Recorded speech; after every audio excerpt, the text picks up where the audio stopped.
नमस्कार दोस्तों, मेरा नाम है अतुल श्रीवास्तव और स्वागत है आपका नेक्सस जीएस में। उत्तर प्रदेश पीसीएस प्रीलिम्स 2024 और समीक्षा अधिकारी प्रीलिम्स के लिए टेस्ट सीरीज़ चल रही है। 26 टेस्ट हो चुके हैं। आज टेस्ट नंबर है 27। ये टेस्ट सीरीज़ जो है सुबह 10 बजे नेक्सस जीएस के यूट्यूब चैनल और फेसबुक पर अपलोड की जाती है। चलिए शुरुआत कर देते हैं प्रश्नों से। तो इनमें उन्हीं प्रश्नों को लिया जाएगा जो हमारे एग्ज़ामिनेशन में पूछे जा सकते हैं, आ सकते हैं और डायरेक्टली हमारे एग्ज़ामिनेशन में इन्वॉल्व हैं। इंकलाब जिंदाबाद का नारा किसने दिया था? तो पहला क्वेश्चन है, इंकलाब जिंदाबाद का नारा किसने दिया था? देखिए, मोहम्मद इकबाल ने अपनी पुस्तक बंग ए दरी में पहली बार इंकलाब शब्द का प्रयोग किया था, लेकिन इस नारे को भगत सिंह साहब ने इंकलाब जिंदाबाद कहकर लोकप्रिय बनाया था। तो नारा किसने दिया था? भगत सिंह साहब ने दिया था। नेक्स्ट है, भारतीय राष्ट्रीय कांग्रेस के सर्वप्रथम मुस्लिम अध्यक्ष कौन थे? भारतीय राष्ट्रीय कांग्रेस के सर्वप्रथम मुस्लिम अध्यक्षों के बारे में बात करें तो 1885 में पहला अधिवेशन हुआ बम्बई में, WC बनर्जी अध्यक्ष थे। फिर 86 में कलकत्ता में हुआ, दादा भाई नौरोजी अध्यक्ष थे। 87 में मद्रास में हुआ, बदरुद्दीन तैयब जी थे अध्यक्ष। तो यही आपसे पूछा जा रहा है कि भारतीय राष्ट्रीय कांग्रेस के सर्वप्रथम मुस्लिम अध्यक्ष कौन थे? तो तीसरा अधिवेशन हुआ था 87 में मद्रास में और बदरुद्दीन तैयब जी ने अध्यक्षता की थी। एक क्वेश्चन और पूछा जाता है कि ऐसा कौन सा भारतीय राष्ट्रीय कांग्रेस का ऐसा कौन सा अधिवेशन था जो उत्तर प्रदेश में हुआ सबसे पहले? तो इलाहाबाद में हुआ था 1888 में, जॉर्ज यूल की अध्यक्षता में। नेक्स्ट है, निम्न में कौन मध्यम मार्गी नहीं था? तो बाल गंगाधर तिलक साहब, लाला लाजपत राय तथा विपिन चंद्र पाल कांग्रेस के गरम दल से रिलेटेड थे। ये लाल बाल और पाल के नाम से प्रसिद्ध थे। ये लोग मध्यम मार्गी नहीं थे। नेक्स्ट है, निम्न में कौन सी पुस्तक बंगाली देशभक्ति की बाइबल मानी जाती है? तो बंकिम चंद्र चटर्जी द्वारा रचित आनंद मठ को बंगाली देशभक्ति की बाइबल माना जाता है। नेक्स्ट है, मुस्लिम लीग की स्थापना सन 1906 में कहाँ पे हुई थी? तो 30 दिसंबर 1906 को ढाका में नवाब वकार उल मुल्क की अध्यक्षता में ऑल इंडिया मुस्लिम लीग का निर्णय लिया गया।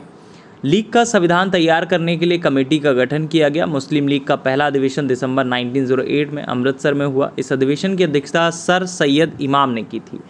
इस अधिवेशन में आगा खां को स्थायी अध्यक्ष बनाया गया, जिस पर वह 1913 तक रहे थे। खैर, मुस्लिम लीग की स्थापना सन 1906 में हुई थी। कहाँ पे हुई थी? तो ये आपका ढाका में हुई थी। नेक्स्ट है, महात्मा गांधी द्वारा व्यक्तिगत सत्याग्रह आंदोलन के लिए प्रथम सत्याग्रही कौन चुना गया था? तो विनोबा भावे जी को चुना गया था। नेक्स्ट है, निम्नलिखित में कौन मध्यकालीन भारत की यशस्वी विधिवेत्ता थे? तो विज्ञानेश्वर जो थे मध्यकालीन भारत के यशस्वी विधिवेत्ता रहे हैं। इन्होंने मिताक्षर नामक ग्रंथ का प्रणयन किया, जो याज्ञवल्क्य का स्मृति का टीका है। जीमूत वाहन ने दायभाग नामक ग्रंथ की रचना की थी। नेक्स्ट है, निम्नलिखित में कौन चोल प्रशासन की विशेषता थी? तो चोल प्रशासन की विशेषता इनमें से आपका कौन थी? साम्राज्य का मंडल में विभाजन, ग्राम प्रशासन की स्वायत्ता, राज्य के मंत्रियों को समस्त अधिकार, कर संग्रह प्रणाली का सस्ता व उचित होना, इस टाइप से। तो चोल प्रशासन की इसमें से विशेषता क्या थी? ग्राम प्रशासन की स्वायत्ता ही चोल प्रशासन की विशेषता थी। नेक्स्ट है, अमीर खुसरो किसका दरबारी कवि था? बहुत पेट क्वेश्चन है। अमीर खुसरो अलाउद्दीन खिलजी का दरबारी कवि था। नेक्स्ट है, अष्टप्रधान के बारे में बात करें तो अष्टप्रधान मंत्रिमंडल किसके राज्य प्रबंध में सहायता करता था? तो अष्टप्रधान मंत्रिमंडल शिवाजी के राज्य प्रबंध में सहायता करता था। ये 8 योग्य अधिकारियों का समूह था जो सचिव के रूप में कार्य करते थे। ये अष्टप्रधान, अगर उनके बारे में बात करें तो पेशवा प्रधानमंत्री थे, अमात्य आमव्यय थे। वकाय नवीस के बारे में बात करें तो राजा के दैनिक कार्यों का विवरण होता था। सुरून वीस के बारे में बात करें तो राजकीय पत्रों की भाषा शैली का परीक्षक होता था। सुमंत के बारे में बात करें तो विदेश मंत्री।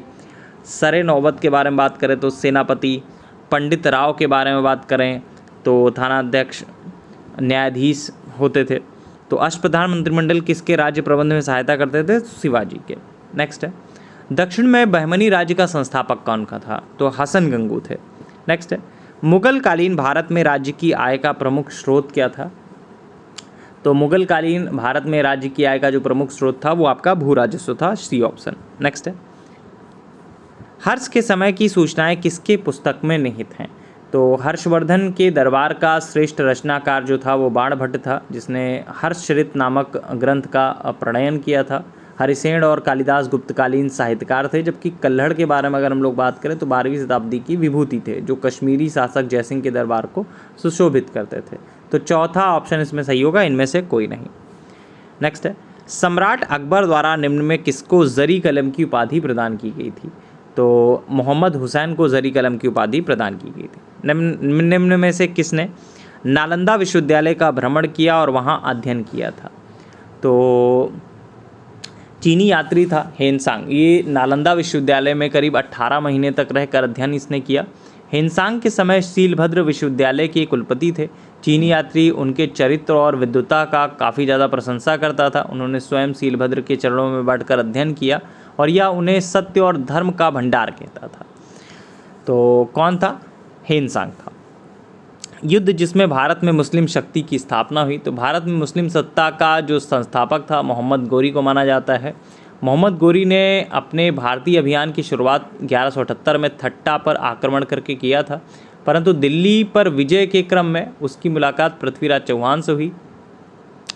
तराइन का जो प्रथम युद्ध हुआ 1191 में, पृथ्वीराज चौहान ने गोरी को पराजित करके भगा दिया, परंतु एक ही वर्ष बाद तराइन के द्वितीय युद्ध में 1192 में पृथ्वीराज चौहान को पराजित करके दिल्ली पर अधिकार कर लिया था। ऑप्शन क्या सही होगा? बी ऑप्शन सही होगा, तराइन का द्वितीय युद्ध। नेक्स्ट है, बाबर ने अपने बाबरनामा में किस हिंदू राज्यों का उल्लेख किया है? तो मेवाड़ का किया है। मेवाड़ और विजयनगर 2 राज्यों का उल्लेख किया है। नेक्स्ट है, महाराजा रणजीत सिंह के राज्य की राजधानी के बारे में बात करें तो लाहौर थी। सुकरचकिया मिशल के थे ये। नेक्स्ट है, अंकोर वाट विष्णु मंदिर के बारे में बात करें, ये आपका कंबोडिया में स्थित है। सबसे पुराना वेद कौन सा है? तो ऋग्वेद है। उड़ीसा में कोणार्क मंदिर का निर्माण किसने कराया था? तो ये अक्सर चर्चा में रहता है, इसके बारे में आपको और भी पता होना चाहिए। उड़ीसा में कोणार्क मंदिर का निर्माण राजा नरसिंह देव प्रथम ने करवाया था। उड़ीसा के मंदिर मुख्यतः भुवनेश्वर, पुरी और कोणार्क में है, जिसका निर्माण 8वीं से 13वीं शताब्दी के मध्य हुआ है। उनमें स्तंभों के प्रयोग की अपेक्षा लोहे के सहतीरों का प्रयोग ज़्यादा मिलता है। भुवनेश्वर का लिंगराज मंदिर हो गया, पुरी का जगन्नाथ मंदिर हो गया, कोणार्क का सूर्य मंदिर हो गया, ये सब नागर शैली के मंदिरों के श्रेष्ठ उदाहरण कहे जा सकते हैं। नेक्स्ट है, खतरे के संकेतों के लिए लाल प्रकाश का प्रयोग किया जाता है क्योंकि इसका प्रकीर्णन सबसे कम होता है। नेक्स्ट है, मृग तृष्णा उदाहरण है, तो ये पूर्ण आंतरिक परावर्तन का उदाहरण होता है। धूप के चश्मे की पावर क्या होती है? धूप के चश्मे की पावर 0 डायोप्टर होती है। साबुन के बुलबुले के अंदर का दाब, देखिए साबुन के बुलबुले के अंदर का दाब वायुमंडलीय दाब से अधिक होता है। पहला ऑप्शन सही होगा। नेक्स्ट है, पृथ्वी के परितः घूमने वाले कृत्रिम उपग्रह से बाहर गिराई गई गेंद, तो इसका क्या होगा? पृथ्वी के परितः उपग्रह के समान आवर्तकाल के साथ उसी की कक्ष में घूमती रहेगी। चौथा ऑप्शन सही होगा। नेक्स्ट है, हृदय की धड़कन के बारे में बात करें तो हृदय की धड़कन को नियंत्रित करने के लिए कौन से खनिज की आवश्यक होती है? पोटेशियम की आवश्यकता होती है। इसका स्रोत की अगर बात करें तो मांस, मछली, अनाज, फल, सब्जियां, ये सारी की सारी चीज़ें हैं। विटामिन सी का सबसे उत्तम स्रोत क्या होता है? आंवला होता है। प्रेशर कुकर के अंदर का उच्चतम ताप निर्भर करेगा किस चीज़ पे निर्भर करेगा? ये निर्भर करेगा ऊपर के छेद का क्षेत्रफल व उस पर रखा गया वजन पर, मतलब पहला ऑप्शन सही होगा। नेक्स्ट है, पोलियो का टीका, ये आपका जॉन साल्क ने बनाया था। मनुष्य आर्द्रता व गर्मी से परेशान अनुभव करता है, इसका कारण क्या होता है? इसका जो कारण होता है, पसीना जो है आर्द्रता के कारण वाष्पित नहीं होता है। नेक्स्ट है, सूक्ष्म जीवाणु या बैक्टीरिया के बारे में कौन सा कथन सत्य है? तो ये जीवित व मृत की सीमा रेखा पर होते हैं? नहीं। ये वनस्पति व जानवर की सीमा रेखा पर होते हैं? नहीं। ये फूल देने वाली पौधे वाली फूल न देने वाली वनस्पति की सीमा रेखा पर होते हैं? नहीं। उपयुक्त में से कोई नहीं, यही आपका सही होगा। दृष्टिपटल या रेटिना पर जो चित्र बनता है, तो दृष्टिपटल या रेटिना पर जो चित्र बनता है वह वस्तु से छोटा व उल्टा होता है। तो टोटल आज 35 क्वेश्चन थे। 35 क्वेश्चंस में आपके कितने प्रश्न सही हैं ये आपको बताना है। Thank you so much.